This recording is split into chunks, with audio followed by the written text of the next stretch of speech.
Alors, mon cher Robin, on se retrouve aujourd'hui. On est le samedi 21 novembre, il est 11h30. Nous aurions dû normalement nous retrouver aujourd'hui à Dijon, au Parvis Saint-Jean, pour faire cette conversation en public. Et ça devait être un des points d'arrivée du festival Innovar qui aurait dû démarrer au début du mois de novembre et qui a été annulé pour cause de confinement. Bon, ça, c'est les circonstances dans lesquelles on est. Donc, on se retrouve avec ces outils modernes auxquels on a dû tous s'habituer depuis le mois de mars maintenant, pour malgré tout parler ensemble comme on aurait dû le faire en public. Alors, je dis un mot rapide de ce festival Innovar et des raisons de notre invitation. C'est un festival qu'on t'avait demandé de parrainer et qui est un festival de création partagée dédié au travail entre des artistes et des adolescents de l'agglomération dijonnaise et avec lesquels on avait lancé un certain nombre de chantiers, de spectacles. Il y avait 3 spectacles qui ont pu se répéter malgré le confinement. On a pu aller au bout du travail et des répétitions et on a pu les capter. Et on avait aussi 3 ateliers, un film qui a été réalisé par Stéphane Castan, un atelier radiophonique qui a été conduit par Jean-Charles Macera et un atelier d'art plastique qui devait donner lieu à une exposition qui avait été menée par Raphaël Patou. Et puis les 3 spectacles avaient été conduits par 3 jeunes metteurs et metteuses en scène associés du Centre dramatique, Maëlle Poésie, Céline Champineau et Adrien Béal. On a pu aller au bout de tous ces travaux. On espère qu'on pourra leur donner une visibilité à un moment donné, mais c'est vrai que pour l'instant, on n'a pas pu les partager avec le public comme on aurait espéré le faire. Mais en tout cas, le cœur de cette entreprise, c'était bien de continuer à travailler, à réfléchir sur la question du partage de l'art avec la jeunesse. Et c'est pour cette raison qu'on a trouvé important que tu sois là avec nous, que tu puisses dialoguer autour de ces questions et de ces sujets, puisque je sais que ce sont des questions qui t'animent depuis longtemps, la question du partage de l'art, et notamment du partage de l'art avec la jeunesse, et qu'elles animent ta pratique d'artiste au sein des Tréteaux de France, mais avant ça en Corse, à l'ARIA, et qu'au fond, elle court tout au long de ton parcours. Donc, je voulais qu'on se parle assez simplement. J'ai préparé un certain nombre de questions que j'ai envie de te poser et que je vais lancer pour commencer une conversation entre nous, qu'on laissera dériver et on verra bien, ma foi, où elle nous emmène.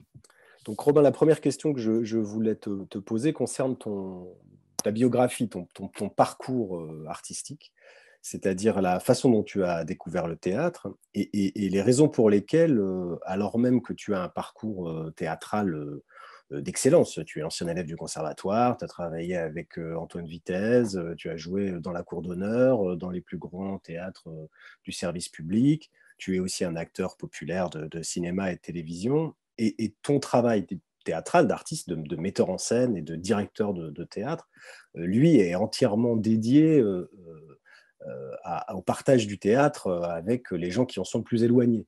Ce qui n'est pas forcément un paradoxe, je pense que c'est plutôt une dialectique dans ton parcours, mais en tout cas, il y a là une identité qui, moi, me paraît très singulière dans notre paysage théâtral aujourd'hui. Alors, je voudrais savoir d'où te vient cet axe particulier de rapport au théâtre et comment il s'est constitué historiquement. Et je rappelle une chose pour lancer cette question biographique, c'est que on sait bien que tu as des origines corses, que rappelle ton nom Renucci. Ce qu'on sait peut-être moins, c'est que ton autre nom, Robin, n'est pas ton vrai prénom, mais le nom de ton père, et que tes autres origines passent aussi par la Bourgogne.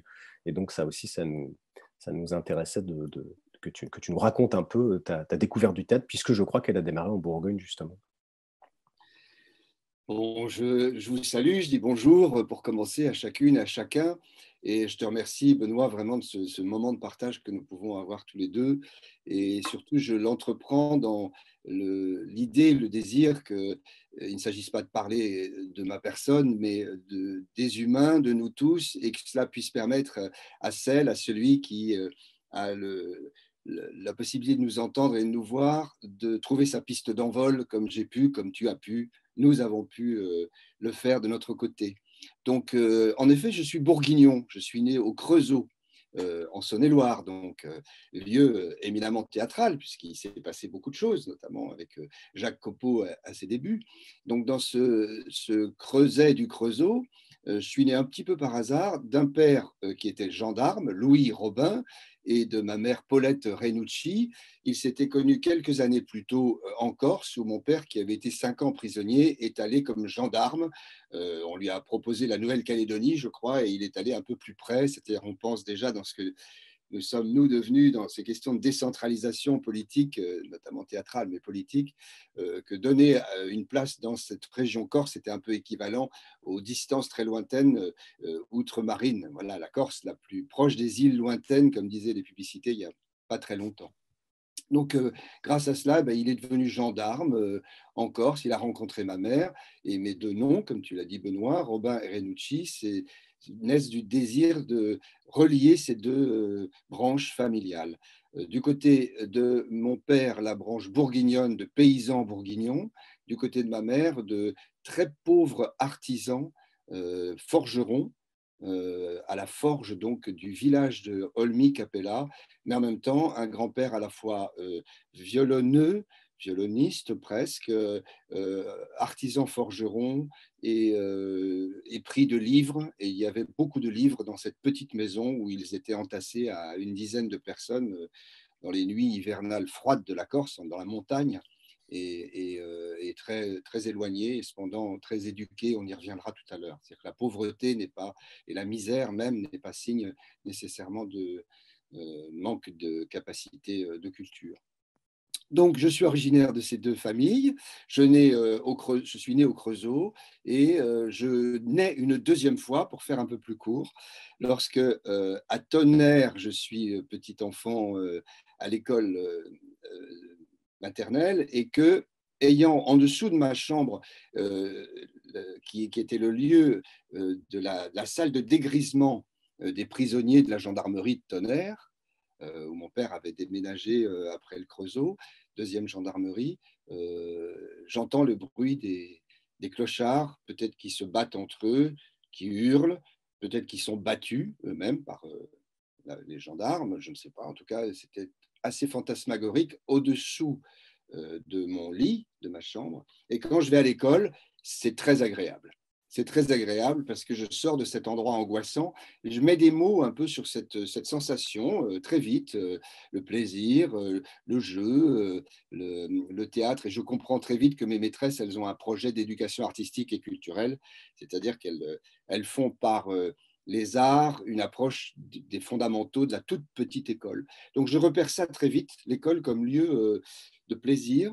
Et à chaque fois que j'ai eu une maîtresse, un maître un peu plus tard en primaire, puis ensuite des professeurs, les enseignants au collège et au lycée, j'ai reconnu à chaque fois celle et celui qui était capable de m'emmener à cet endroit de l'imaginaire qui me dégageait de mes angoisses d'enfant, en faisant de la poésie avec Monsieur Richard à l'école primaire, les poèmes de Victor Hugo, les pauvres gens, par exemple. J'étais sensible à la pauvreté puisque je venais d'un milieu pauvre. Donc, je reconnaissais chez les auteurs quelque chose. Et ces petits cailloux du Petit Poucet, là, je les ai remontés jusqu'à aujourd'hui, jusqu'à mes 64 ans où nous nous parlons, et je suis sans arrêt sur cette recherche, cette quête-là, voilà, de suivre mon chemin avec une intuition. Ce qui m'a amené donc à ce que je sois très sensible après l'école à ces gens qui sont rentrés dans ma maison, car ma maman était couturière de quartier, on va dire, lorsque nous habitions cette fois au Auxerre, c'est-à-dire pour l'école primaire un peu plus tard et le collège, puis le lycée. Et mon père n'était plus gendarme à ce moment-là, il travaillait à l'usine Fulmen d'Auxerre. Après avoir été gendarme, il a continué à travailler. Et sont entrés dans ma maison, je nomme Maurice Massuel, bourguignon, qui était CTP, c'est-à-dire conseiller technique et pédagogique de la jeunesse et des sports. Et il est rentré dans la maison parce qu'il jouait la comtesse d'Escarbagnas de Molière, donc au théâtre municipal d'Auxerre, et Mademoiselle Julie de Strindberg, deux pièces, des noms que je ne connaissais pas, des sons que je ne connaissais pas, mais sont entrés dans la maison de la rue Saint-Pèlerin où j'habitais, une petite maison un peu tristoune, entre deux murs, où il y avait un grand parc voisin dont la terre montait jusqu'au grand mur. Il n'y a pas de fenêtre dans cette maison, juste les fenêtres de la rue, petite maison de rue. Et sont entrés là, dans cet antre vraiment un peu sombre, des comédiens avec leur parfum de patchouli. On est dans les années 70, 70, 73, je pense. Et ils sentent le patchouli, ils ont des sabots, ils ont des petits miroirs sur leurs vêtements de moutons retournés. Et ils viennent de Strasbourg, du TNS, ils viennent d'histoire théâtrale, où je vais me reconnaître et là, faire partie désormais de cette grande histoire dont Hubert Gignoux a parlé très bien, la famille théâtrale dans laquelle je venais d'entrer sans le savoir.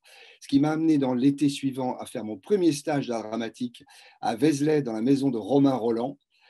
Petit caillou de petit pousset extraordinaire. Romain Roland qui avait écrit Le Théâtre du Peuple avec Maurice Potcher à Busan, et j'entre vraiment dans une famille.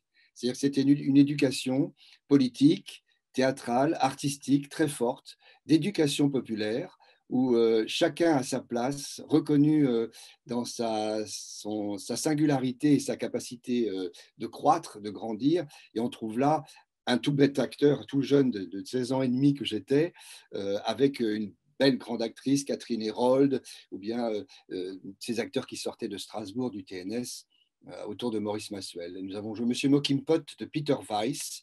Il y a d'ailleurs Gérard Lefebvre également, qui est devenu directeur de centre de scène nationale aujourd'hui. Bon. Donc, mes premiers pas, vous voyez, ça va très vite, tu vois, Benoît, entre la petite enfance, l'école, les repères dans l'école, puis le premier stage d'art dramatique, j'ai 16 ans et demi. Et là, tout commence ou tout recommence. C'est-à-dire que toutes ces angoisses d'adolescents ont désormais une vraie canalisation. Je suis différent à l'école, je rentre au CEDAC, c'est-à-dire le Centre culturel d'Auxerre, pour y rencontrer 2 ou 3 personnes que je vais nommer ensuite.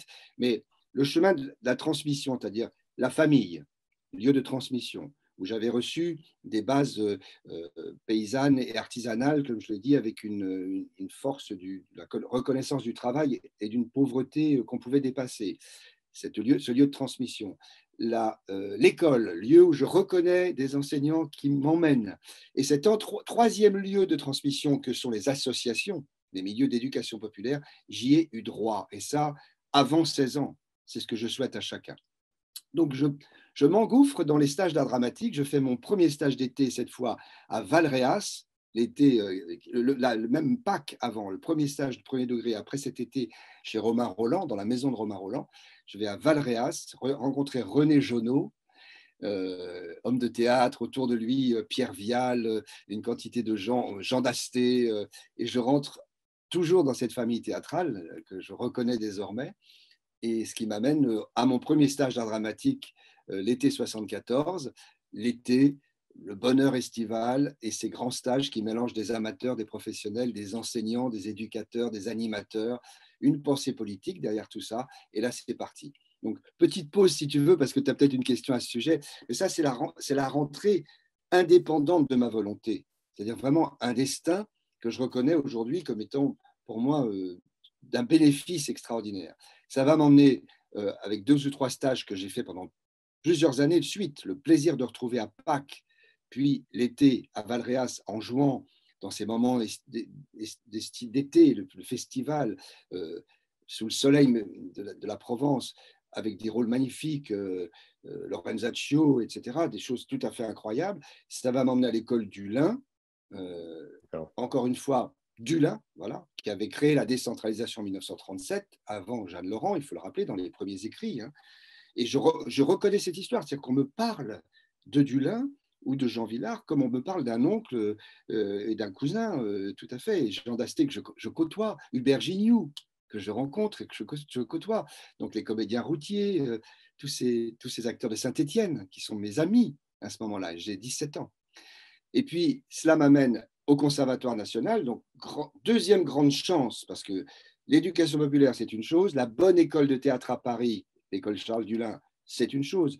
Mais pouvoir entrer parmi les 12 garçons et 12 filles en 1978 au Conservatoire, c'était un peu inespéré au fond. Et j'ai su reconnaître là aussi au Conservatoire ou le chemin du vedettariat que je ressentais, puisque j'ai tourné 3 films dès que j'ai été au Conservatoire, ou le chemin de l'histoire de l'éducation populaire à laquelle j'étais profondément attaché et né.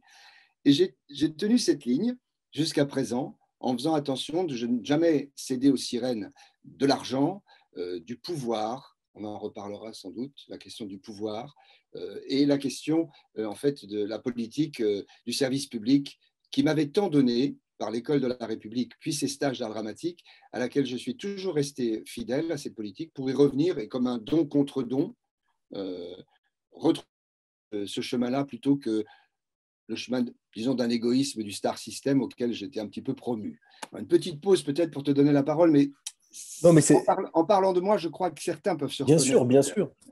Bien sûr, et il y a des choses, je relève des choses dans ce que tu viens de dire que je trouve tout à fait passionnantes. C'est-à-dire, la première chose, c'est malgré ton jeune âge, le fait que tu étais en contact avec la première décentralisation, au fond, tu as cité Gignoux, tu as cité Dasté, tu as parlé de René Jonot, que j'ai eu moi aussi la chance de rencontrer plus de 20 ans plus tard, aussi dans un stage de réalisation et qui, je crois, pour un certain nombre de gens, a joué un rôle important, même si c'est quelqu'un dont le nom est sans doute un peu effacé aujourd'hui. Tu as parlé de ces conseillers techniques jeunesse et sport, donc de toute cette génération pour lesquels la distinction qui s'est inscrite ensuite à partir des années 70 entre animation et création n'était pas aussi claire et où d'autres choses étaient en jeu. Tout ça, au fond, dans l'esprit du CNR et de l'après-guerre. Donc, c'est assez étonnant de voir que tu as hérité de cette histoire qui, au fond, aurait pu t'échapper. Et moi, je reste quand même assez intéressé, même si on n'est pas obligé d'en parler beaucoup, mais sur le fait que tu ne l'as jamais lâché, cette histoire. Alors, on comprend là comment elle te fonde, mais tu as aussi eu, tu as toujours d'ailleurs cette carrière d'acteur populaire, cette visibilité que donne évidemment le cinéma et la télévision. Et j'ai l'impression que cette autre histoire, qui peut être peut-être ta vraie histoire, est quand même malgré tout un peu comme une histoire secrète, même si aujourd'hui tu en fais de plus en plus publicité. Aujourd'hui, et c'est heureux, moi je m'en réjouis. Tu es le président de l'Association des centres dramatiques nationaux, donc tu es aussi investi maintenant sur ce terrain-là de façon très publique, très visible et même assez politique au fond. Mais je trouve assez étonnant de ne pas avoir lâché cette double histoire. Je voudrais un dernier détail quand même sur la biographie, c'est lié au conservatoire. Tu parles peut-être un tout petit peu de Vitesse et de Debauche, parce que je crois qu'ils ont été tes enseignants. Ils sont plutôt l'un et l'autre issus d'une deuxième histoire de la décentralisation. Debauche, c'est plutôt la décentralisation en banlieue, celle des années 60-70. Et puis Vitesse, bah, c'est le grand artiste de théâtre des années 80, au fond. C'est Chaillot, c'est la comédie française, c'est l'histoire originale des quartiers d'Ivry. Donc, lui aussi vient de cette deuxième décentralisation en banlieue. Bon, c'est un peu un parcours idéal parce que tu fais tes débuts avec des gens qui ont côtoyé Gignoux, Dasté, tu parlais de Dulin et donc de tous ses fondateurs. Et puis, tu rattrapes au conservatoire avec Vitesse et Debauche une autre branche, on pourrait dire, de l'histoire de la décentralisation. Je voudrais peut-être que tu en dises un mot avant de t'interroger sur aujourd'hui ton travail et ce qu'il fonde. Oui. Donc, pour être précis, Benoît, et pour tous ceux qui nous écoutent, il s'agirait plutôt de penser que la première décentralisation, c'est Firmin Gémier, Oui, tu as c'est raison. ensuite Tu as Dulin, raison. c'est Copeau. Ça, c'est Tu as la raison. première. N'oublions pas ça, quand je nommais 37 tout à l'heure, c'est avant la Première Guerre mondiale. Et là, le Vieux Colombier, vers les années 20, enfin déjà 14, la guerre 14, etc., Dulin, Copeau, Jouvet, hein, c'est cette trilogie-là. Puis après, le cartel, quand ils se sont séparés, on ne va pas refaire la grande histoire, mais Mais enfin, tu as ce raison, serait bien sûr. intéressant qu'on aille pour nous plonger un peu là. Mais ça, c'est la première Oui, décentralisation. c'est En vrai. 37, Dulin a nommé clairement. Et dont Jeanne Laurent va reprendre le chemin pour la deuxième, hein, qui est la création des centres dramatiques Donc, nationaux. on Donc, peut dire que Dasté, Gignoux, etc., c'est en fait la deuxième c'est décentralisation. Au fond. déjà la Même deuxième. Villard, d'une certaine manière. Oui, Mais bien sûr. complètement. C'est déjà la deuxième. Là, ils sont à peu près ensemble, puisque c'est les comédiens routiers d'un côté, c'est la roulotte d'André Clavet pour Villard, bon, c'est Pernand Vergelès, tout ça, c'est déjà la deuxième. Ce sont les enfants de Copeau. Oui, C'est c'est bien vrai. dans Tu as l'histoire raison. de le remettre comme ça. Et puis donc, Avignon et les festivals dont on parle, qui sont nés des stages de réalisation qui viennent d'Uriage. Enfin, c'est toute une question dans la politique de Vichy, où on a formé des jeunes gens pendant la politique de Vichy, qui au fond sont devenus des militants résistants, C'est vrai. sans le vouloir. Donc il y a une histoire derrière ça qui est très intéressante qu'on analysera dans une autre circonstance. Mais c'est donc la deuxième. Et ensuite, lorsque je suis au conservatoire, c'est vrai que la chance formidable, c'est de retrouver Pierre Vial, Oui. avec qui je jouais, qui m'avait mis en scène, où j'avais déjà joué au moins 5 ou 6 spectacles l'été, à Valréas, donc toujours. Pierre Vial, qui est directeur des études. Marcel Bluval, en politique beaucoup plus forte, je dirais, qui est plutôt la politique communiste, de laquelle s'était détourné Antoine Vitesse, mais aussi dans cet univers d'une politique plus affirmée, on va dire, où Brecht était au centre de la création. J'ai pour prof Roussillon la première année, qui n'arrive pas à tenir son année, qui est un acteur qui m'écarte un tout petit peu de la question de l'éducation populaire, tout en étant profondément un magnifique acteur, pas toujours pédagogue, et ce qui m'amène très vite à être repris dans le travail avec Pierre Vial. Donc là, je me retrouve dans le bon endroit.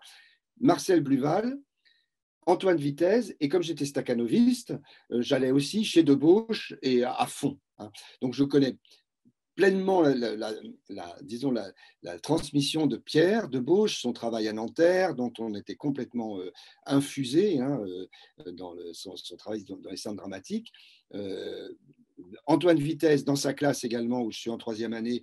Et pendant ce temps-là, je fais beaucoup de cinéma. Donc je suis, mais en étant staccanoviste complètement imbibé, hein, et en même temps, déjà un petit peu non pas scindé, parce que j'ai toujours rassemblé les choses en moi, mais enfin, il y a deux directions. Il y a le star system qui est possible, c'est-à-dire suivre une carrière. Hein. Je tourne la première année avec Michel Deville, avec Christian de Challonge, et un troisième film, je ne sais plus, que j'ai fait en lettres. Donc et tout en étant vraiment passionné, parce que je suis au conservatoire vraiment autant que je le peux, même en tournant la nuit. Hein. Donc, et ma chambre est à 50 mètres du conservatoire, une petite piole dans les hauteurs de la rue du Faubourg-Montmartre. Donc, Debauche, ça me ramène vraiment à la question des centres dramatiques et à Nanterre. Il nous en parle, à une certaine transmission aussi d'un artisanat et de l'acteur serviteur de l'auteur. Hein. L'acteur, l'auteur, le public. Et cette phrase de Charles Dullin, que j'ai apprise tout au début, le théâtre, c'est une fabrique artisanale qui met en contact profond des auteurs et du public. Il n'y a même pas la place, disons, du serviteur dont on va parler après. Vous voyez, donc la place de l'acteur qu'on a arrivant sur un plateau, gagnant très vite beaucoup d'argent, parce que même dans ces années 80, c'était très inflationniste, et je me retrouvais à gagner en une journée ce que gagnait quelqu'un au SMIC. Donc il y a quelque chose dans ma tête qui vraiment ne se faisait pas bien dans ce raccordement. Mais la fabrique artisanale, l'acteur-serviteur, c'est ce que m'a tout de suite transmis Debauche, et puis Antoine Vitesse, avec lequel je jouais beaucoup. Je jouais pendant ma deuxième année avec Bluval au TEP 2 ou 3 spectacles. J'étais en 80 sur la Cour d'honneur déjà à Avignon avec Miquel, qui avait mis en scène des tragédies grecques. Donc ça y est, c'était parti. J'avais mis la marche, disons, sur l'endroit de la notoriété.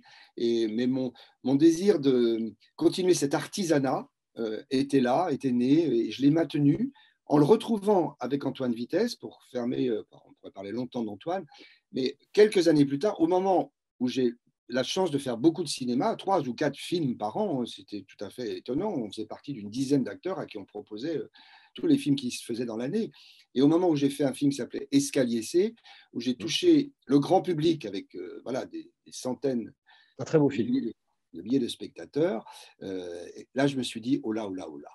Et là, j'ai décidé de faire 18 mois du Soulier de satin avec Antoine Vitesse et de partir sur les routes à nouveau des grands théâtres nationaux et internationaux, à Berlin ou dans tous les lieux nationaux. Là, c'était un gros spectacle. Et la Cour d'honneur pendant 9 ou 10 heures de spectacle. Mais je voulais m'engager pour fuir un tout petit peu la profession du cinéma. Pas tellement le métier, parce qu'il est très beau ce métier d'acteur au cinéma. Il permet, comme le bonsaï, de travailler, alors que j'étais dans l'amplitude de la cour d'honneur, d'être dans un endroit de précision et d'émotion d'acteur où on se rapproche le plus possible de l'intériorité. Mais ce qui est à côté, des techniciens que j'aime, ces gens qui poussent le travelling ou la création des lumières ou l'équipe technique et l'humanité qu'il y a derrière, disparaît un tout petit peu dans toutes les vaguelettes autour, que sont les gens de casting, que je n'ai jamais, par chance, rencontré tant que ça, parce que j'étais très chanceux, en fait. Et de cette chance, je n'ai pas voulu thésauriser. Voilà, me suis toujours dit, poussons plus loin, cherchons, recherchons. Et c'est pour ça que je n'ai pas souhaité devenir vedette, et je le disais à 20 ans. Donc, je l'exprimais à mon agent comme ça à 20 ans. Et là, tu es donc, si on repart de là, du soulier de satin, c'est le milieu, la fin des années 80, tu décides de faire cette pause. Tu es toujours acteur, même si tu gardes cette double appartenance le star system d'un côté et l'engagement théâtral de l'autre, mais à quel moment deviens-tu, j'ai pas forcément envie de dire metteur en scène, mais au fond, militant de la cause culturelle, à quel moment il va y avoir ce projet en Corse qui va être Est-ce que c'est un premier acte? Est-ce qu'il y a des choses avant où avant de prendre plus tard, parce que ça ce sera le 2011, la direction des tréteaux, à quel moment au fond ces convictions sur l'engagement théâtral, ces liens avec l'éducation publique s'incarnent? À quel moment tu t'engages toi à ton tour dans une aventure dont tu deviens le moteur? Alors, il s'incarne sans doute par le manque dans un premier temps, c'est-à-dire que je travaille beaucoup, je continue à tourner à la télévision, au cinéma, dans le théâtre privé également. Je rencontre le théâtre privé, je joue avec la même merveilleuse Ludmilla Michael à la Comédie des Champs-Élysées, dans une pièce de euh, Briseville, mis en scène tout de même par Jean-Pierre Michael, mais dans des circonstances très privées, si tu veux. Et donc, je choisis dans le théâtre privé la correspondance de François Truffaut, bon, voilà, mais beaucoup de pièces qui se jouent et je n'ai pas, c'est toujours autour de la vedette qui s'enroule, voilà, dans un système de théâtre, voilà, de l'affiche, etc. Et je ne suis pas sensible à ça à ce moment-là.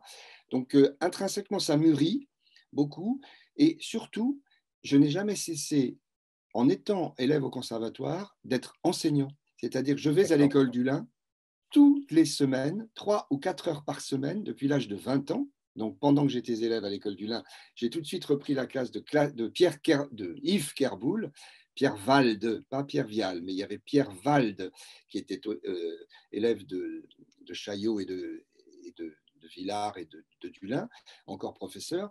Puis Yves Kerboul, et j'ai pris la classe d'Yves Kerboul comme enseignant. Si bien que, à la fois dans les stages au René Genot, dès la première année, pratiquement, m'a confié des missions de transmission. À l'école du Lin, où j'étais élève, en sortant, tout de suite, j'ai été professeur à l'école du Lin, en étant élève au Conservatoire national. Ce qui fait que ce chemin avec la transition, en transmission plutôt, quand je jouais au cinéma, que je tournais la nuit ou autre, j'étais quand même, si c'était le samedi matin, parce que c'était le seul jour où je ne tournais pas, le dimanche, eh bien, je faisais mes cours à l'école du Lin. Donc, je gardais ce lien toujours avec la transmission que je n'ai jamais abandonné. Si bien que ça a mûri cette question de stage de réalisation, cette question de pensée autour du théâtre, de pensée politique et d'histoire théâtrale, en relisant, pendant que je faisais du cinéma, La famille théâtrale, le très beau livre de Hubert Gignoux, Une famille théâtrale, où je me reconnaissais. Et c'est par manque que je reconstituais une idée de la pensée politique. Et dès que j'ai pu, en ayant des enfants, un peu plus tard, donc à 30 et quelques années, mais ça va vite la vie, les décennies, vous savez bien, jeunes gens qui nous écoutez, ne perdez pas de temps. À 30 et quelques années, nous avons eu 4 enfants, ma femme et moi, donc je deviens père de famille. Je me dis comment les élever. Et là, je décide d'aller en Corse et de réinventer l'histoire, donner un maillon supplémentaire à une région qui n'avait pas été touchée politiquement par la décentralisation. Ça s'était arrêté au TQM, c'est-à-dire les théâtres de quartier de Marseille, que le même Antoine Vitesse faisait avec Pierre Vial dans les années 60-70. Eh bien, la Corse n'avait pas été touchée. C'est toujours la seule région de France, avec la Picardie, qui est très bien dotée pour la comédie de Picardie, mais qui n'a pas de centre dramatique, par exemple, la Corse, et y compris pour les régions ultramarines, en les englobant.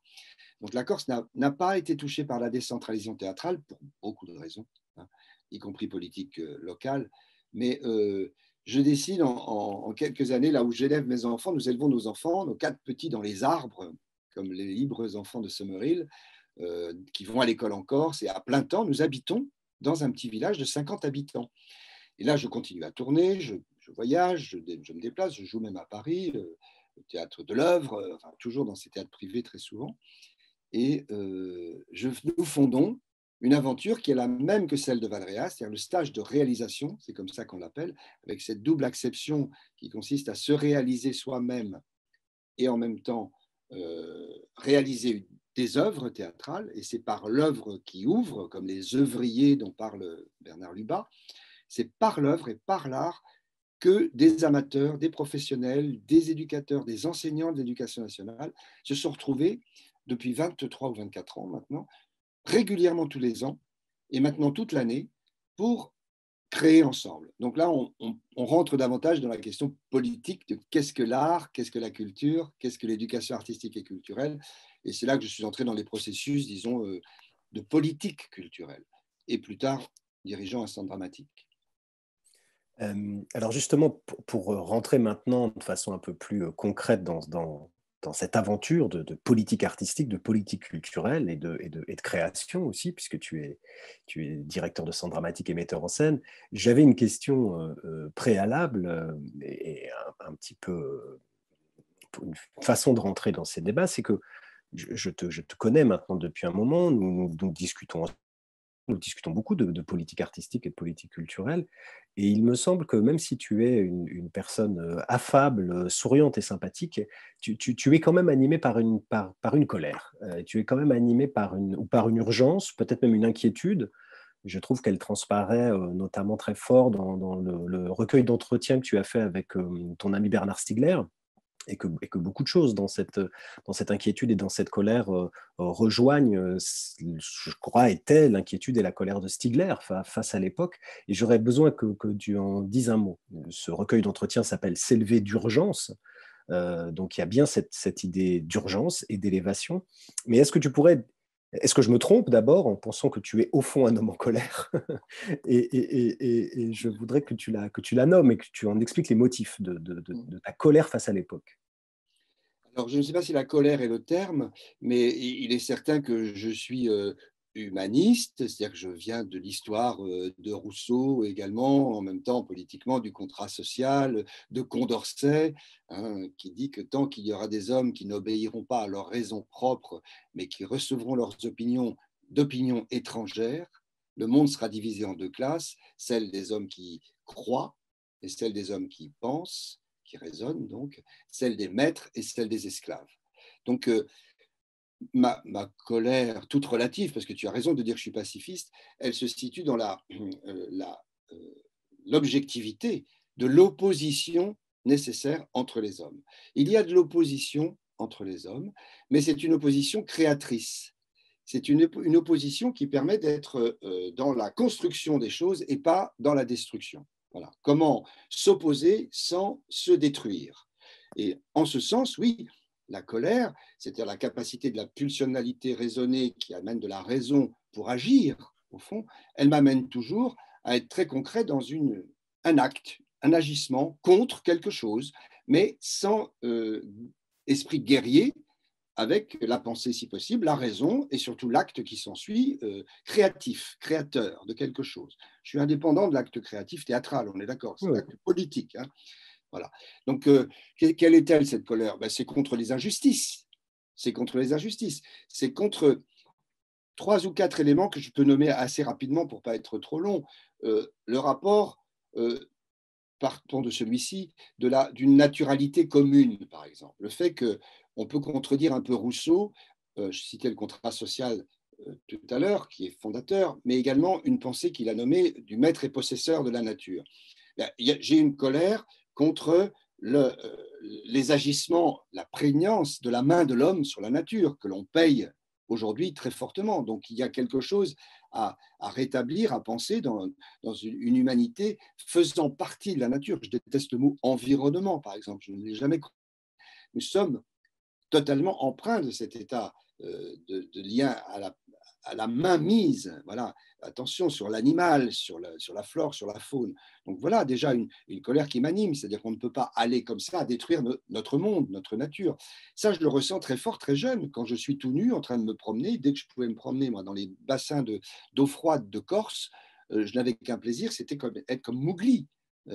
C'est me retrouver nu dans les quatre éléments du soleil, de l'eau, de la terre, du feu. Plus tard, quand je vais être à l'école du Lin, que je vais travailler sur les travaux de Lecoq et que je vais bénéficier de l'enseignement de Jacques Lecoq, c'est très concret que l'art s'appuie sur du réel, du très très réel. Et les éléments de Bachelard ou de l'eau, l'air, la terre, le feu, je les connais dans mon corps, je les connais comme tels, comme source de vie. Et je ne peux pas admettre qu'on la détruise, cette planète. Donc oui, il y a une colère contre la opposition créative, donc j'essaie de travailler sur cette commune naturalité, une chose. Commune humanité, c'est insupportable qu'aujourd'hui, il y ait encore des notions de race. de suprématie blanche sur la suprématie, sur la race noire, par exemple, qui est nommée comme telle. Il n'y a évidemment une seule race humaine. Cela perdure au cours des siècles, cela continue aujourd'hui avec l'assassinat récent de ce pauvre homme qu'on a étouffé sur le trottoir américain. Donc, ça, c'est une colère, oui, c'est une colère. C'est une colère contre le premier des racismes, qu'est le sexisme. Il y a encore la moitié de l'humanité qui n'est pas reconnue comme étant égale à l'autre. En France même, dans notre pays, des droits de l'homme, le salaire de la femme est toujours inférieur au salaire de l'homme. Donc tout ça, on va les retrouver dans nos combats de tous les jours de sang dramatique, hein. Mais cette commune naturalité, cette commune humanité qui amène à une commune socialité, c'est-à-dire que l'homme a besoin, le contrat social, de se réunir. Si j'ai bénéficié du milieu associatif, de la pensée politique, de cette res publica, de la chose commune, eh bien, c'est parce que le contrat que nous nous mettons pour dépasser notre pulsionalité animale et notre état de mammifère à l'état d'être de raison capable de se disputer dans la disputation d'une opposition créatrice, eh bien, c'est dans la socialité qu'on l'obtient et dans la reconnaissance de l'égalité de l'autre. Et là, de là, on peut parler de l'école, c'est-à-dire qu'est-ce que la discipline ou qu'est-ce que l'autorité, tous ces éléments dont j'aimerais parler avec toi, parce que très souvent dans les centres dramatiques, le rapport au public que nous avons, est-ce un rapport de pouvoir, de subordination, ou est-ce un rapport d'autorité confié par le public qui désire faire silence parce qu'il se sent élevé et augmenté? Donc tu vois, j'en viens à cette question de Bernard Stiegler et de l'élévation dont tu as parlé. Donc commune, pas trop de digression, arrête-moi si jamais, hein. Non, non, non, je t'en prie, c'est Comme intéressant. une naturalité fondamentale aujourd'hui, comme une naturalité est liée à la commune humanité dont nous sommes totalement. Et il n'y a pas de possibilité aujourd'hui de créer de la différence de race, différence de niveau social, etc. Et le fossé se creuse de plus en plus entre les riches et les pauvres. Donc cette question, elle est essentielle de notre humanité inégale. Hein. C'est pas possible qu'on continue à vider de l'eau comme nous le faisons et de l'eau pure, potable, pour nos excréments, alors qu'en même moment où nous avons parlé pendant la demi-heure ou les trois quarts d'heure où nous sommes ensemble, des enfants sont morts dans le Tigré ou en Éthiopie ou dans les pays d'Afrique où il n'y a pas l'eau, tout simplement. Donc, réviser tout cela en 2021, en naturalité, humanité, voilà. Ensuite, socialité, les erreurs qui se sont passées, ce sont les excès qui ont produit trop de communs amènent à des erreurs de totalitarisme, de situations impossibles. Donc, il y a l'excès qu'il faut tenir. C'est-à-dire tout cela dans un refus de l'hubris, comme disaient les Grecs. Le refus du toujours plus, de la pléonexie financière, du profit, etc. Donc, avec ces règles-là, on arrive très vite naturalité, humanité, socialité, comme une individuation, c'est-à-dire légitime individuation, c'est-à-dire le fait que chacun a le droit à sa piste d'envol, c'est pourquoi nous nous parlons, la reconnaissance de la singularité de chacun, de chaque enfant, depuis l'école, et faire très attention à l'excès et à l'hubris, à la pléonexie financière, etc. Ça nous mène, et c'était commun avec Bernard Stiegler. Bernard qui est mort en août dernier, c'est un grand manque, ça me tous les jours, je pense à lui. Alors, je voudrais qu'on parle des mots, parce qu'on l'a entendu là déjà dans tout ce que tu nous as dit. Juste avant ça, une dernière petite incise, sans être trop long, mais naturalité, humanité, socialité. Moi, j'entends aussi, et tu l'as dit, en fait, les mots étaient là, qu'il y a quand même aussi une méfiance, ou pour ne pas dire une colère, vis-à-vis du capitalisme. Là, je viens sur mes propres obsessions à moi, et notamment du capitalisme dans ses formes contemporaines, c'est-à-dire l'ultralibéralisme et les outils technologiques qu'il utilise. J'ai l'impression qu'il y a aussi dans ton travail, dans ton souci du vivant, tout simplement, une méfiance, pas réactionnaire d'ailleurs, pas du tout qui qui serait dans le rejet du progrès, parce que tu as cité Condorcet, tu as cité Rousseau, donc on comprend bien que tu es du côté des Lumières et du progrès d'une certaine manière, mais je sens en tout cas qu'il y a une méfiance chez toi sur l'appauvrissement des imaginaires que représente la prédation financière ou économique et ses outils technologiques. Si tu peux en dire juste un mot avant qu'on parle du langage. Oui, alors toujours ce qui nous a réunis, Bernard Stiegler et moi, c'était la question de la technique. Hein, c'est-à-dire que du progrès, on ne l'empêchera pas et il est tellement souhaitable. Le progrès, c'est merveilleux. Tout dépend si c'est un progrès émancipateur ou un progrès qui va réduire l'humain et l'abaisser. Voilà, le progrès, il était nommé techné, enfin vous vous souvenez, dans l'histoire des Grecs, hein, on arrive tout nu sur la terre et puis Mété décide de pourvoir les humains de toutes les défenses, il va donner toutes les défenses aux animaux, il va oublier d'en donner à l'homme et Prométhée, celui qui pense avant, va aller chercher le feu et les arts, techné, les arts. Donc il va à la forge d'Héphaïstos, tu parles des mots, tout ce que j'ai fait tourne autour de la forge. Je viens d'un univers de forgerons, je continue Je ne savais pas que ton grand-père était forgeron. Mais oui, bien sûr. Et je viens d'une famille de forgerons. Donc cette question du feu, pour moi, elle est essentielle. Voilà, c'est très important. Je rentrerai dans d'autres détails si tu veux. Je parlais de Bachelard tout à l'heure. Donc cette question de la connaissance et du progrès est liée à la technique, c'est-à-dire que cela est pharmacologique. Le feu est à la fois un poison. On le sait ô combien il détruit notre naturalité, notre humanité, etc. Avec le feu, on peut tout à fait détruire, mais c'est aussi un soin formidable. Pharmacologique, le pharmacone chez Bernard Stiegler, c'est ce poison et ce remède dans le même objet, comme le mot, par exemple, parce qu'un mot peut tuer, un livre peut tuer. Donc, ça n'est pas l'objet, tablette, qui était nommé par Platon, les mêmes objets par lesquels nous nous parlons, qui aujourd'hui sont d'autres objets. La tablette, elle était en cire, on gravait dedans les notes de course qu'on avait à faire dans les débuts de l'écriture, hein, mère et mémoire de tous les arts, l'écriture. Donc, c'est à la fois un pharmacon, c'est aussi un hypomnématon, c'est-à-dire une petite mémoire dans laquelle on met notre individuation. C'est pour ça que Platon disait attention, jeunes gens, et par Socrate, faisant parler Socrate, vous mettez votre savoir dans la tablette, vous allez perdre de votre individuation, c'est votre capacité de penser par vous-même. Et les sophistes vous emmènent, c'est la phrase de Condorcet, penser avec quelqu'un d'autre qui vous fait penser à la manière d'eux, et ça mène une façon rhétorique ou autre d'amener l'autre sur des cibles où on veut l'amener, au fond. Donc, pour faire un peu plus court, Bernard Stiegler, c'est un philosophe de la technique qui me met en vraie conscience, et nous partageons cette conscience du poison, dans l'objet lui-même, mais surtout dans son contenu. Est-ce qu'il émancipe ou est-ce qu'il, au contraire, il diminue, il aliène, hein.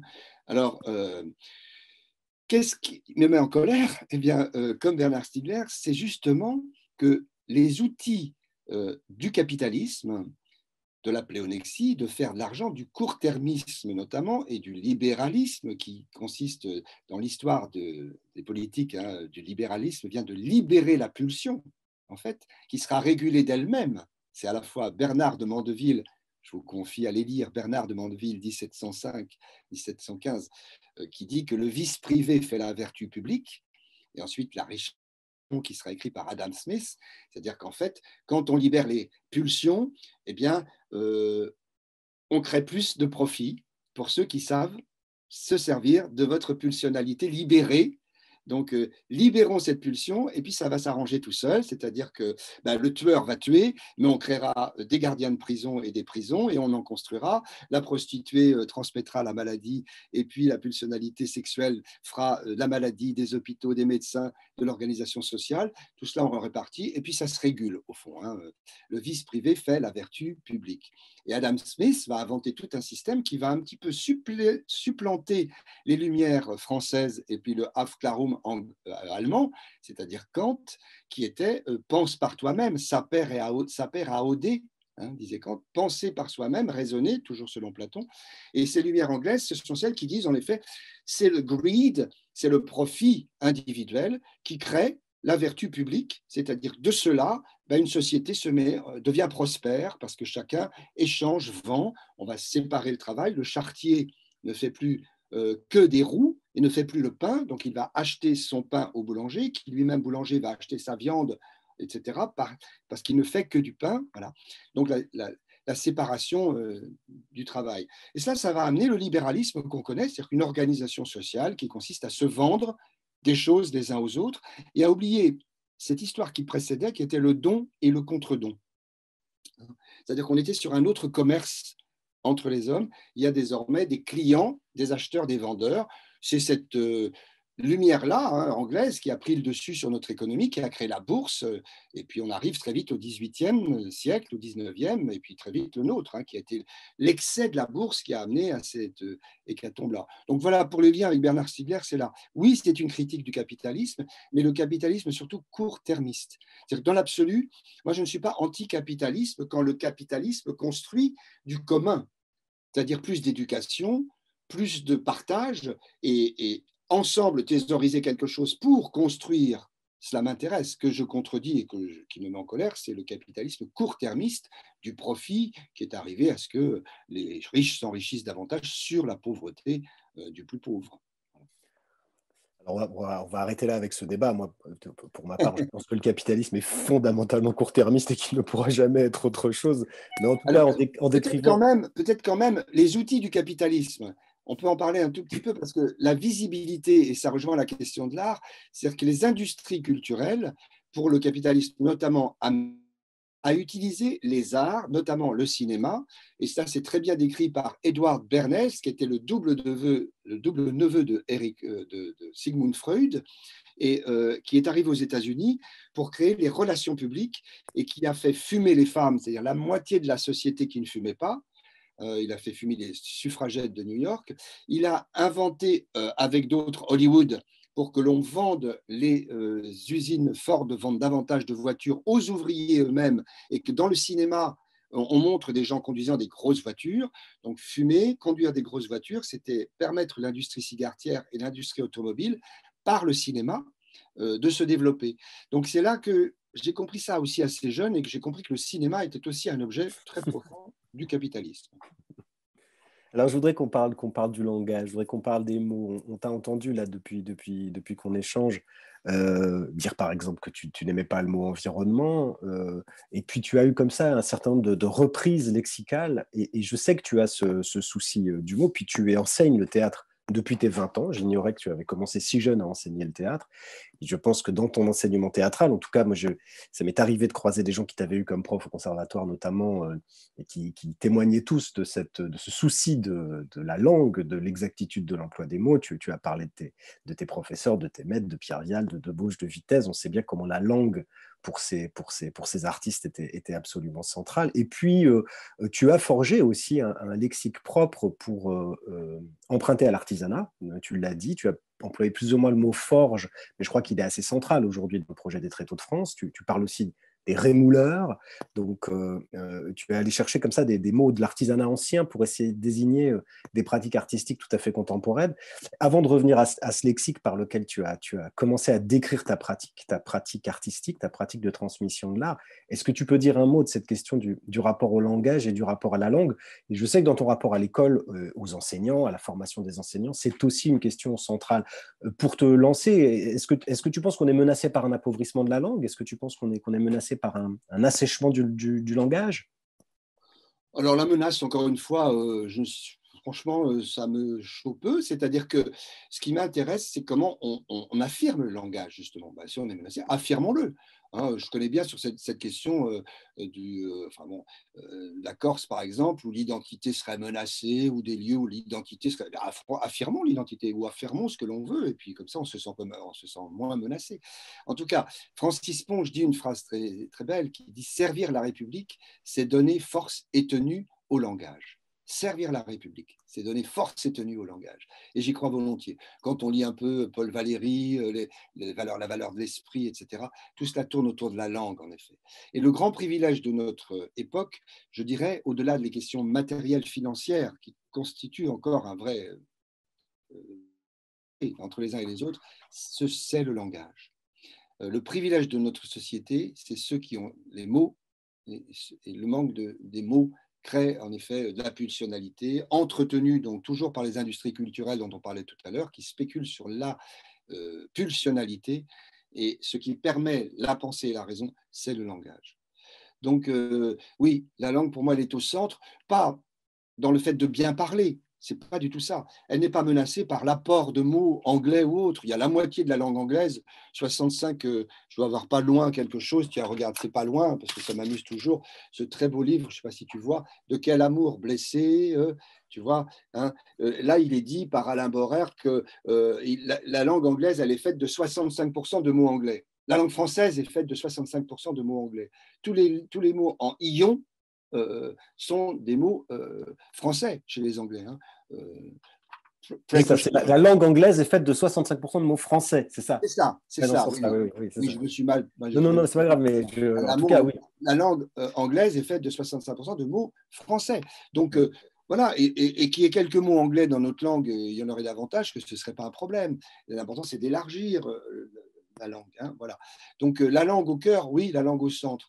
Alors, les mots dont tu parles, par exemple, le mot élévation, je continue à trouver que c'est un bon mot, parce qu'on est élève à l'école, et on s'élève, et cela veut dire quelque chose que de croître, de s'élever, avec l'instituteur qui est le tuteur, qui soutient et qui permet l'élévation de l'enfant. On reparlera de l'autorité dans un instant. Donc, l'élévation, le mot rémouleur, il compte pour moi parce que, comme Jacques Rancière le dit, dans Le Maître ignorant, il y a une notion d'égalité immédiate dans la transmission. On ne peut pas considérer que le langage est surplombe, et justement entre celui qui sait et qui la plupart du temps explique. C'est vrai que ce n'est pas supportable de voir Monsieur Véran, je ne sais plus comment il s'appelle, ou enfin les ministres qu'on a aujourd'hui venaient nous expliquer de manière assez péremptoire ce qu'il faut faire ou ne pas faire. Il ne faut pas porter de masque, ou il faut porter.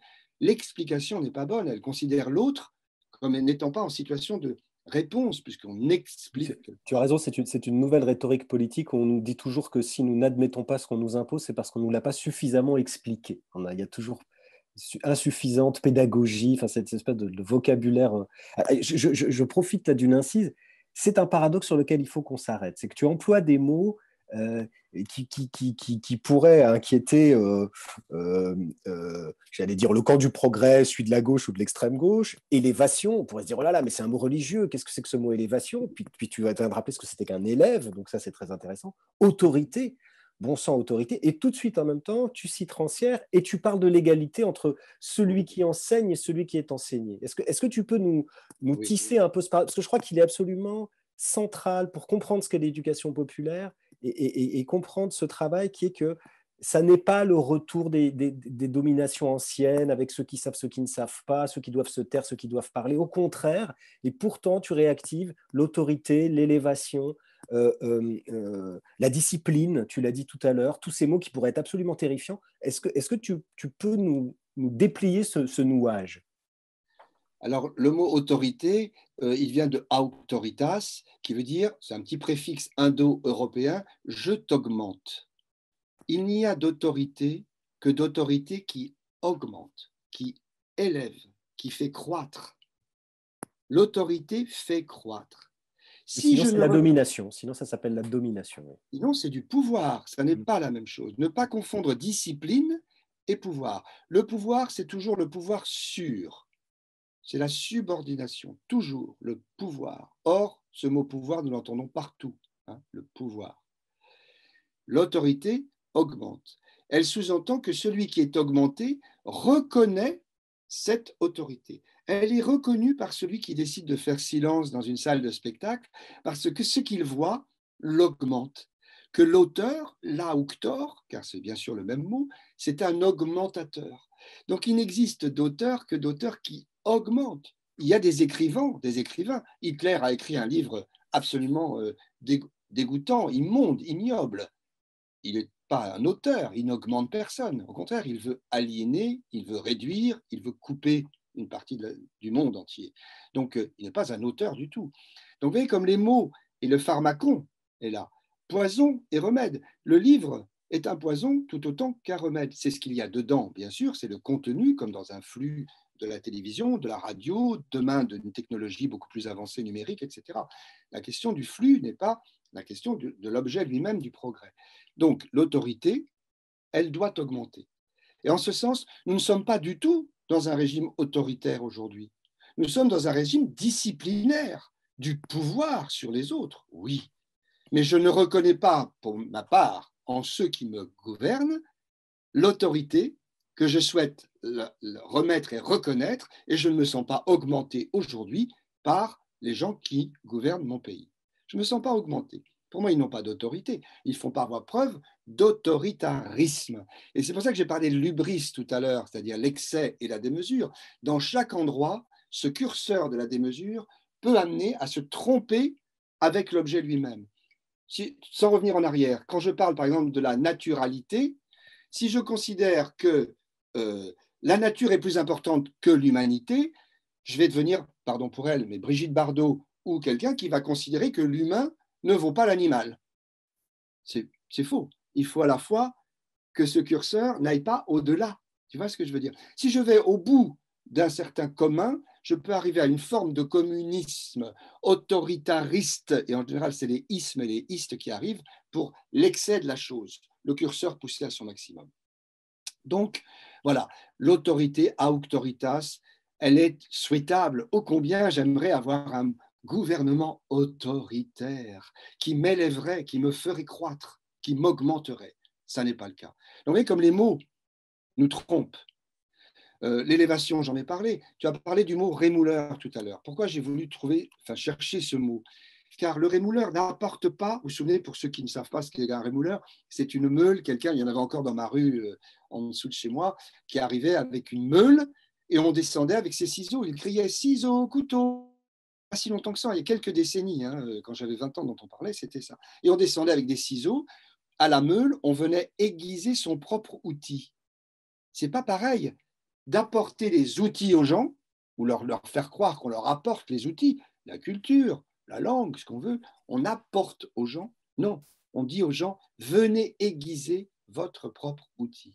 Et tous les acteurs des Tréteaux de France sont des rémouleurs parce qu'ils permettent à chacun d'augmenter ses capacités d'agir. Augmenter les capacités d'agir, c'est un vrai projet politique. Et non pas apporter l'outil, c'est-à-dire je vous apporte le livre, la culture, il faut que vous... Non, viens désirer savoir et la chose se fera avec ce que tu es. C'est pour cela que l'idée de l'accès à la culture, que l'on a beaucoup contredit, hein, et tout à fait normalement, on n'accède pas à la culture, on porte une culture que l'on va aiguiser. Mais ça se passe autour du langage déjà. Celui qui n'a pas les mots qui sont des fenêtres qui s'ouvrent à chaque fois, notre liberté s'arrête aux frontières de notre langage. Notre connaissance même s'arrête aux frontières du langage. Nous sommes égaux en sensibilité, on peut souffrir très très fort d'amour, de douleur, également, mais nous sommes inégaux quant à la capacité de penser et surtout de dire, de nommer ses émotions. Et quand on ne laissait pas ces fenêtres, on n'a pas pu les ouvrir puisqu'on s'arrête devant et on n'a pas la possibilité de les ouvrir. C'est la langue qui va les ouvrir, qui va permettre de penser, de raisonner, de faire du concept, et puis d'avancer et d'inventer, surtout, d'imaginer aussi.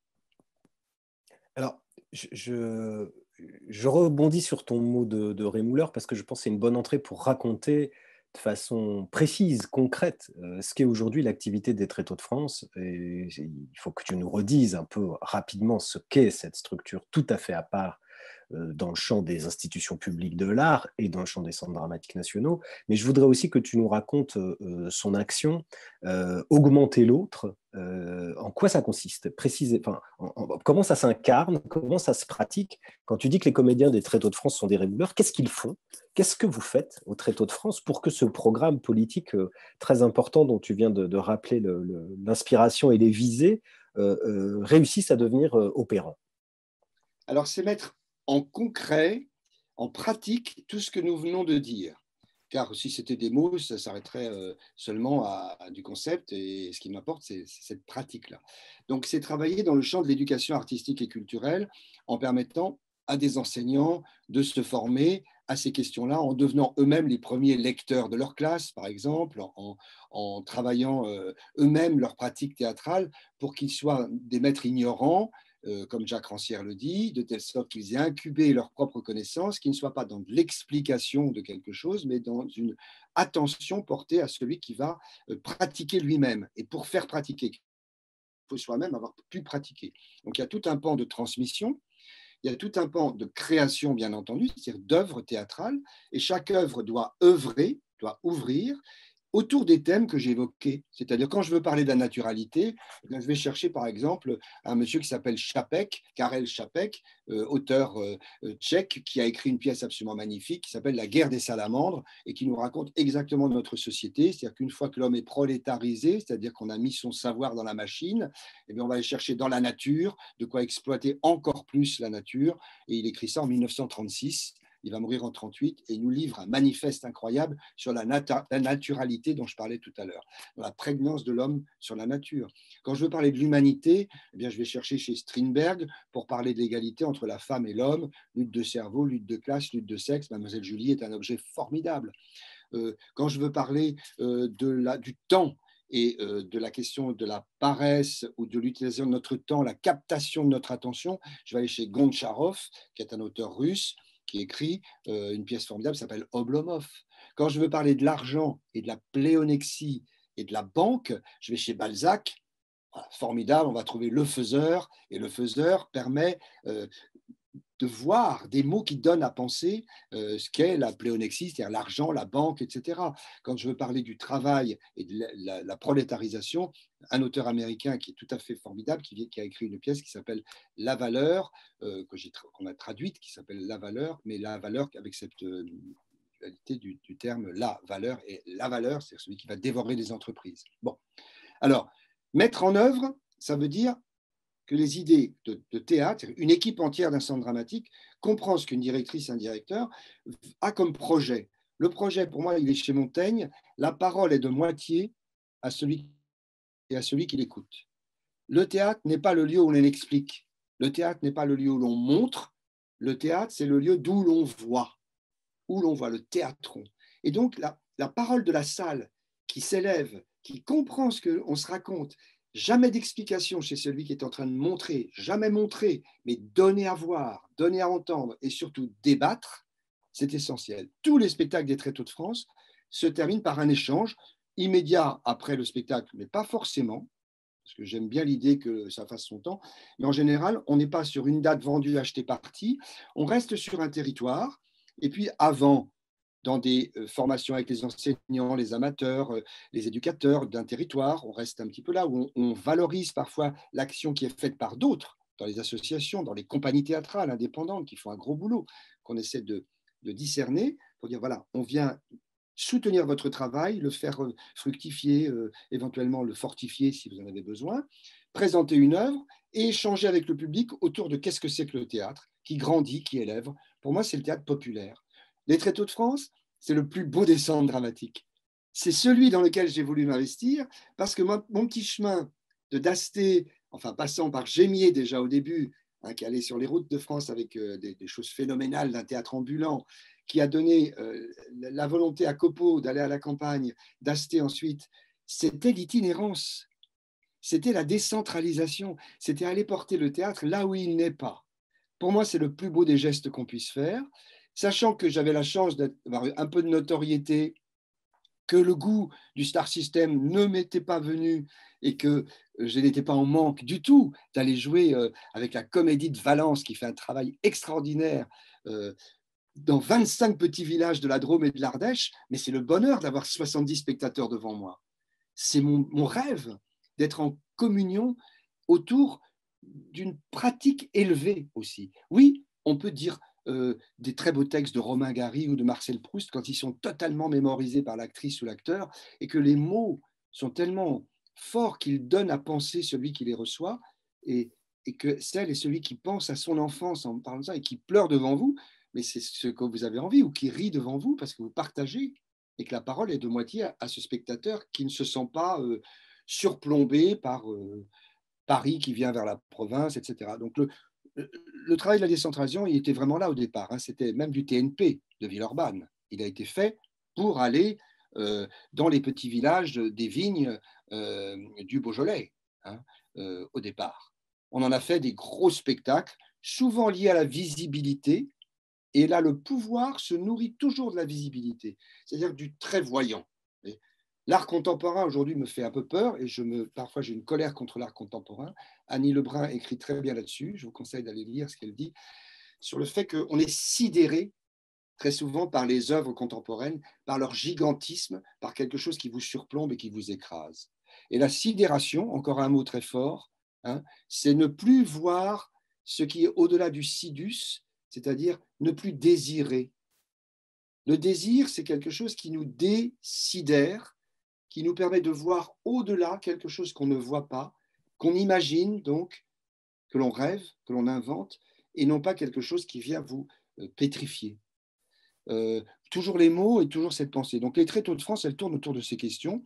Ne jamais se tromper sur l'œuvre que l'on réalise pour que ces mots du directeur, hein, voilà, qui mène une équipe d'acteurs, d'artistes, d'une troupe aussi, parce qu'il y a une troupe, que l'on mette ensemble tout ça en chantier pour que le spectateur s'élève, partage, participe, prenne la parole. De nombreux débats également, un travail sur la philosophie grecque pour les enfants de tout petits, hein, primaires, même maternelle. Donc voilà, on travaille sur toutes ces questions-là et la formation, comme je l'ai dit. Donc elles sont autour de 2, 3 endroits. Le patrimoine, si je veux aller chercher chez Molière pour parler du pouvoir de l'homme sur la femme, hein, l'école des femmes reste un outil formidable. Que Du tu as sexe, joué avec Christian, enfin, sous la direction de Christian Schiaretti. absolument, je joue avec Christian Schiaretti. Choisir en effet des metteurs en scène avec lesquels je peux travailler, qui me proposent aussi, parce que moi, je n'ai pas beaucoup de directeurs de centre dramatique qui m'aient proposé de me mettre en scène, alors que je rêve toujours de ça. Je me dis, ben, c'est une façon de partager, puisque moi, je ne peux pas recevoir. Il faut rappeler que les tréteaux de France sont itinérants et que leur mission, c'est d'aller dans les maisons des autres, mais ne pas recevoir dans notre propre lieu, qui n'est pas implanté quelque part, des spectateurs. Donc, Christian a été un compagnon de la première heure. Et au TNP, m'a fait en effet jouer l'école des femmes, le Claudel, l'échange récemment, et puis incarné Villard aussi à Avignon, au Festival d'Avignon, et puis encore d'autres choses, Ruy Blas de Hugo, etc. Donc oui, j'aime bien m'engager dans des œuvres qui elles-mêmes m'ouvrent et permettent à d'autres de s'ouvrir et de s'élever, et c'est ce que nous faisons au Tréteau. Alors, je vais te lancer sur une dernière question qui était un peu, non pas le cœur de nos échanges, mais son point d'aboutissement, c'est cette fameuse question qu'on a déjà au fait abordée par plein de biais, mais de l'éducation artistique.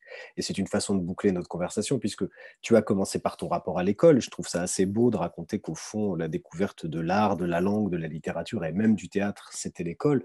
Je dis que c'est assez beau parce que je peux en dire autant pour mon propre compte et que je sais qu'il y a dans le champ de l'art une méfiance vis-à-vis de l'école. L'école est scolaire, c'est sa définition même, alors que l'art devrait être toujours une sorte de liberté pure qui échapperait à toute détermination. Donc, à la fois, il y a une sorte de rapport d'amour et de méfiance, notamment entre le chant théâtral qui s'est beaucoup appuyé sur l'école pour ses démarrages. On a perdu il y a quelques jours Jacques Fournier, qui est le fondateur du Théâtre de Bourgogne. Donc évidemment, c'est une chose qui nous touche de près, d'autant qu'il était resté très proche du centre dramatique de Dijon. Et en reparcourant la biographie de Jacques Fournier, je me rappelais que son premier spectacle était une conférence Molière qui se jouait en 1955 dans les établissements scolaires. Donc et ici au Centre dramatique de Dijon, et ce festival Innovar qui était l'occasion de notre rencontre en témoigne, on travaille beaucoup avec l'éducation nationale, avec les élèves, avec les enseignants, euh, parce qu'on y croit profondément, d'abord à la nécessité de travailler avec la jeunesse, de travailler avec ceux qui accompagnent et élèvent la jeunesse. Il faut entendre ce mot comme de l'élévation et pas comme de l'élevage, ce qui est une nuance assez profonde. Et je te remercie au fond parce que je n'avais jamais bien saisi ce qu'était un élève. Désormais, j'y penserai toujours, ce qu'est un élève. Ce n'est pas quelqu'un qui est soumis à un pouvoir, mais plutôt quelqu'un qui s'émancipe en reconnaissant une autorité. Euh, et donc, tu parles, toi, et pas seulement toi et d'autres, mais toi notamment, d'éducation par l'art et non pas d'éducation à l'art. Voilà, d'éducation par l'art et pas d'éducation à l'art. Je voudrais qu'on dise un mot de cette nuance lexicale et de ses implications pratiques. Parce que, au fond, j'ai l'impression parfois que, et c'est un sentiment que je partage avec toi, je crois que dans notre souci de la jeunesse, de l'école, de ceux qui accompagnent la jeunesse et qui l'élèvent, il y a aussi un rêve de changer l'école. Et je pense que, tu te souviens, il y avait un slogan dans les années 80, c'était le slogan de la gauche qui disait qu'il fallait changer la vie. Je crois qu'il était emprunté à Rimbaud, hein, tout simplement. Et puis on a entendu dans beaucoup de chants qu'il fallait changer des choses, changer l'école notamment. Et c'est vrai qu'on est passé aujourd'hui d'un slogan qui serait changer l'école à sauver l'école. J'avoue, je préférais qu'on essaie de changer l'école ou la politique culturelle ou la politique énergétique plutôt que de la sauver. Alors, c'est quoi l'éducation par l'art? En quoi elle consiste? C'est quoi les alliances aujourd'hui concrètes qu'on peut essayer de tisser avec cette machine imposante que reste l'école dans notre pays, dont on a si besoin, dont on craint parfois qu'elle nous écrase? Comment on travaille avec elle et sur la base de quelles croyances nouvelles, si je puis dire? Donc, je pense à Jean-Pierre Vincent qui nous a quittés il n'y a pas très longtemps et qui recitait une phrase importante qui n'est pas de Gramsci, mais presque, en ce sens que l'art est éducateur en tant qu'art et non pas en tant qu'art éducateur. C'est-à-dire que l'art, c'est ars, c'est-à-dire la pratique, la poésie, l'acte de faire. Il y a une pratique sous-entendue dans l'art. Donc, une petite phrase encore qui peut-être éclairera ce que je veux dire. C'est pas la même chose d'apprendre l'histoire des natations au cours des siècles et d'aller à la piscine. C'est assez clair. Oui, ça c'est très clair. La pratique de la natation apprend à nager. L'histoire des natations au cours des siècles apprend l'histoire des natations au cours des siècles. L'évolution de cette pratique, mais pas la pratique. Et ça nous amène à ce qu'est l'art et ce qu'est la culture. L'art, c'est la chose, c'est la natation. La culture, c'est la relation à cette chose. Apprendre l'histoire des natations au cours des siècles, c'est culturel, de même que l'art est culturel, mais il y a un qui s'appelle culture, qui est donc cette connaissance de la chose, mais la pratique de la chose, elle n'est pas sine qua non, elle n'est pas accomplie. De même que parler, c'est un facteur tout à fait normal, pulsionnel même, puisque l'animal émet des sons, mais ne raisonne pas, ne construit pas. Donc cette pratique de la langue, et surtout cette langue française tellement inouïe de précision, si elle n'est pas pratiquée, si elle n'est pas polie, aiguisée, en tranchant, qui permet de la pensée, qui permet du concept et de l'invention, eh bien, elle ne va pas de soi. De même que la natation, tout le monde ne sait pas nager, tout le monde ne sait pas non plus, alors que chacun a la possibilité de la phonation et de quelques, je l'ai dit tout à l'heure, de 500 mots ou de 1000 mots. Parce qu'on sait 1000, c'est déjà pas mal. Mais quand on repère chez l'enfant et chez l'élève, il y a peu de langage et surtout de capacité que le mot traduise la pensée. Dans les études qu'on appelle PISA, les enseignants connaissent bien cela, eh bien l'enfant pense de moins en moins. Il peut répéter des mots, mais ce n'est pas pour autant qu'il pense. Donc cet aiguisement de la pensée à l'école, elle est essentielle. Et l'art, qui aiguise la singularité, puisque c'est déjà l'expression d'une singularité, de quelqu'un qui a raconté le monde d'une manière très, très, très personnelle. Un objet, un mot ciselé, des mots mis ensemble. La poésie de Rimbaud n'est pas la même que celle de Verlaine, pour parler deux êtres qui sont aimés, connus. Évidemment pas celle de Racine, qui ne ressemble en rien à celle de Corneille ou de Claudel d'une autre manière. Tu vois, donc cet aiguisement de la singularité, c'est une ressource formidable pour lutter contre l'uniformisation dans laquelle nous sommes entrés, particulièrement. Je suis en colère sur le capitalisme parce qu'il provoque de la particularité et de l'uniformisation, et non pas de la singularité. Puisque la singularité, elle s'inscrit dans cette humanité dont je parlais tout à l'heure, la reconnaissance que la différence de l'autre est une source pour ma propre différence. D'où la laïcité également, qui s'inscrit dans la commune socialité en France. Si j'accepte que tu es différent parce que tu penses différemment, même que tu crois différemment, ce en quoi moi-même je pense que l'endroit de la croyance, c'est un endroit un peu abstrait et qui me fait peur. Mais je respecte profondément ta singularité à être ce que tu es, ce en quoi tu crois, etc. Donc la reconnaissance de la singularité et la construction de singularité, c'est un souci politique. L'uniformisation, c'est une façon de rendre particulier en mathématiques, c'est interchangeable. Le particulier, c'est une partie d'un tout. On peut interchanger un homme avec un homme, une femme avec une femme, et pourquoi pas, voilà, qui avec qui, tous les blonds, tous les bruns, et on arrive à l'emploi, on arrive et au théâtre ce mot emploi existe, ou à toute cette permutation des êtres qui se valent. Or, aucun être ne vaut un autre. Chaque être est singulier, profondément unique, singolare. Hein. Idiome, idios chez les Grecs. L'idiomatique, c'est, et aujourd'hui la voix, justement.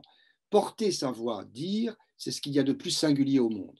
Donc, permettre à un enfant de trouver sa voix, avec l'exception des deux sons qu'on entend, mais en tout cas, lui faire dire, s'il n'a pas ces mots à lui, les mots des auteurs qui augmentent, les augmentateurs, les auctors, par l'autorité de celui qui cherche à élever l'autre, puisqu'on cherche que cet élève croisse par le fait qu'il rencontre des mots, il rencontre une pensée.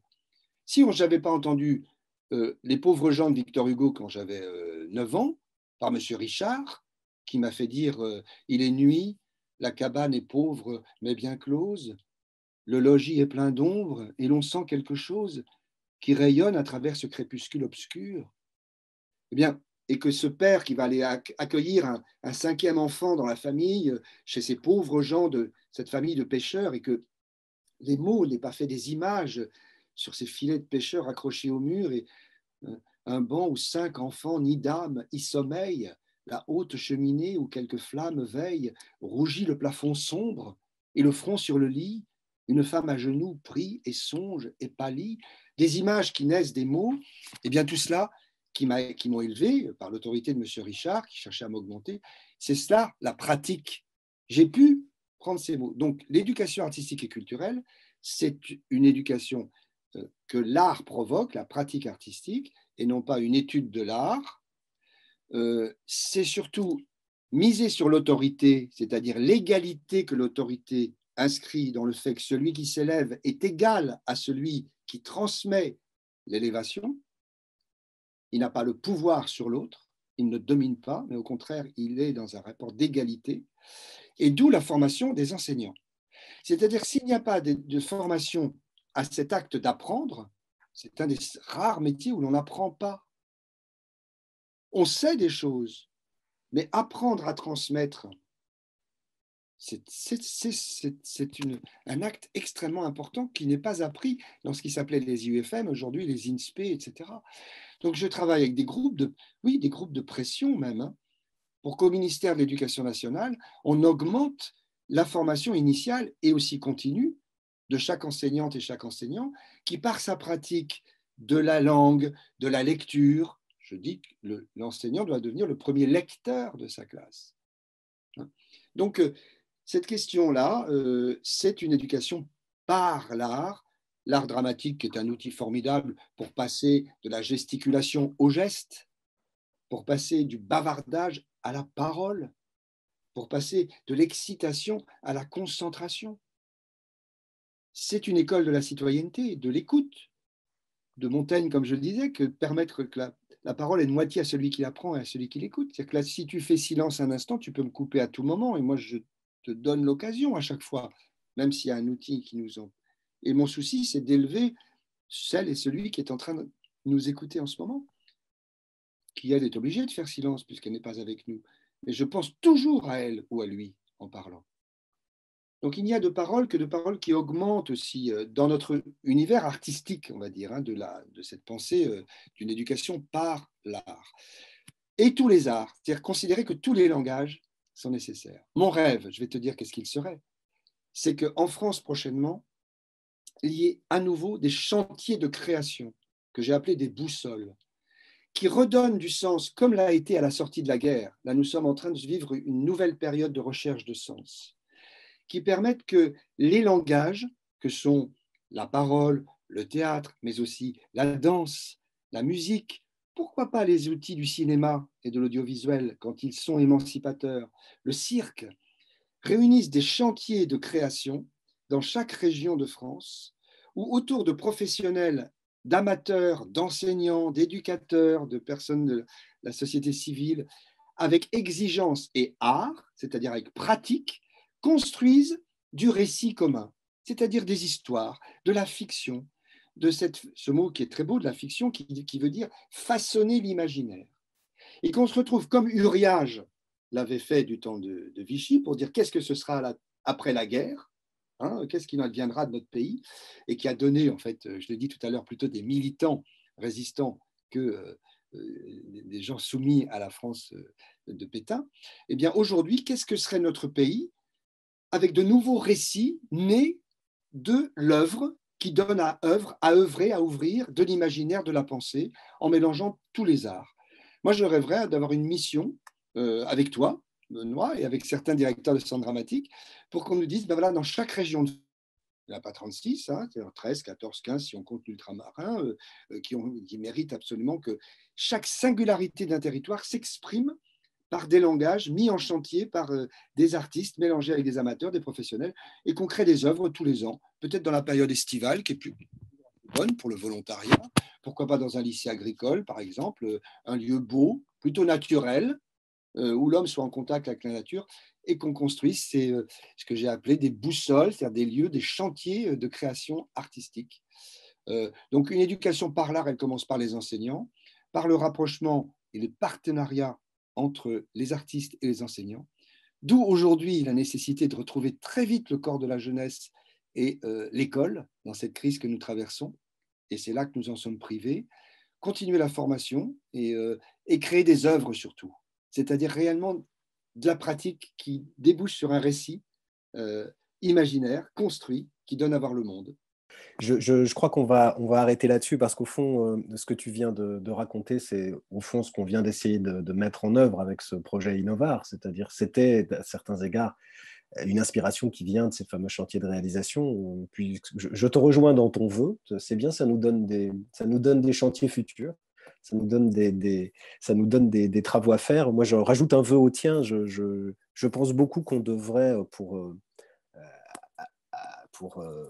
enrichir nos relations avec ce monde de la formation, de l'éducation, de l'animation, de l'éducation populaire, mêler beaucoup plus les jeunes qui se forment à l'éducation populaire ou au sein de l'éducation nationale, tu parlais des UFM, des ISP, et les jeunes dans les écoles d'art. Je pense qu'on devrait imaginer que les écoles c'est dommage que les élèves du conservatoire ne croisent jamais les enseignants en formation de leur même territoire, qui ont leur âge et qui s'apprêtent à des missions de service public comme eux.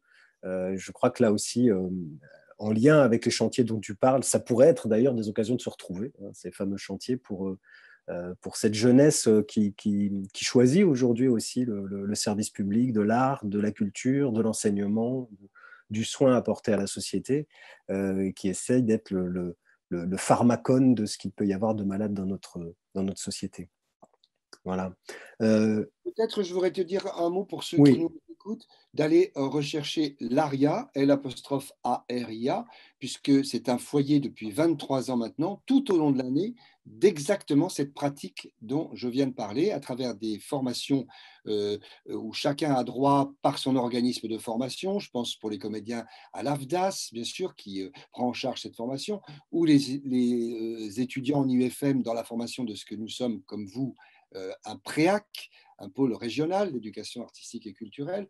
Donc, les moyens de financement sont étudiés et surtout, c'est un travail en résidence dans la montagne corse où l'on est proche de la nature, proche de l'humanité, proche de la question de la socialité, par la commune individuation, la légitime individuation de chacun et en refusant justement l'hubris et la démesure pour être dans une création mesurée aujourd'hui dans les besoins que nous avons de retrouver de l'imaginaire.